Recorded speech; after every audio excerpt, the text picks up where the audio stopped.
पता नहीं कब तक आएगी मेरी बेटी। फोन तो आया था 10 मिनट में आ जाएगी, पर अभी तक आई नहीं है। आ जाएंगी मम्मी जी, हो सकता है ट्रैफिक मिल गया हो। मम्मी नमस्ते। नमस्ते बेटा नमस्ते। आने में बड़ी देर हो गई, तू तो कह रही 10 मिनट में आएगी, आधा घंटा हो गया तुझे आने में। हाँ मम्मी, ट्रैफिक बहुत था रास्ते में। चलो जो भी है, आ तो गई दीदी। बैठो दीदी, आप थक गई होंगी, मैं पानी वगैरह लेके आती हूँ। और मम्मी सब सही चल रहा है यहाँ पर?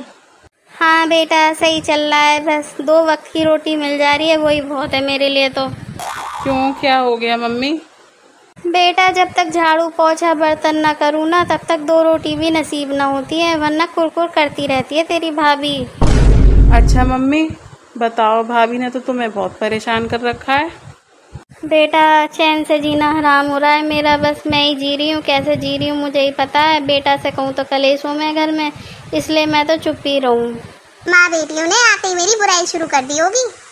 जब तक एक दूसरे से चुगली न कर लेंगी, माँ बेटियों का पेट भरने का नहीं है बिल्कुल भी। एक पहले ही कम थी क्या मेरी जान खाने को, अब दूसरी भी आ गई। अब इनके लिए तरह तरह के नाश्ते बनाओ, सुबह शाम भोजन बनाओ, कभी शाही पनीर बनाओ, कभी मटर पनीर बनाओ, कभी कुछ बनाओ। सुबह सुबह इन्हें चाय दो, बेड पे आते ही बैठ जाएंगी। इनका तो कुछ काम करवाने का मतलब है नहीं, पूरे दिन लगा रहना पड़ेगा मुझे ही। इस बार मैंने सोच लिया कुछ बनाऊंगी ही नहीं, अपने आप चली जाएंगी कुछ दिनों में।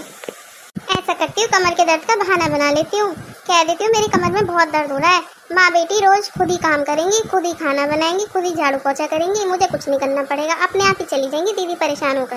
अरे दादा रे। भाभी मुझे भगाने की जरूरत नहीं है, मैं खुद ही चली जाऊंगी, मेरा कोई काम करने की जरूरत नहीं है बिल्कुल भी। दीदी मैं कुछ नहीं कह रही थी, मैं तो ऐसे ही बस। भाभी कुछ कहने की जरूरत नहीं है, मैंने सब सुन लिया है।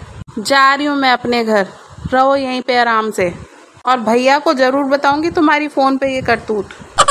ये क्या हो गया, मुझे भी क्या मुंह से बोलना जरूरी था, मन मन में ही बोल लेती। अब क्या होगा मेरा।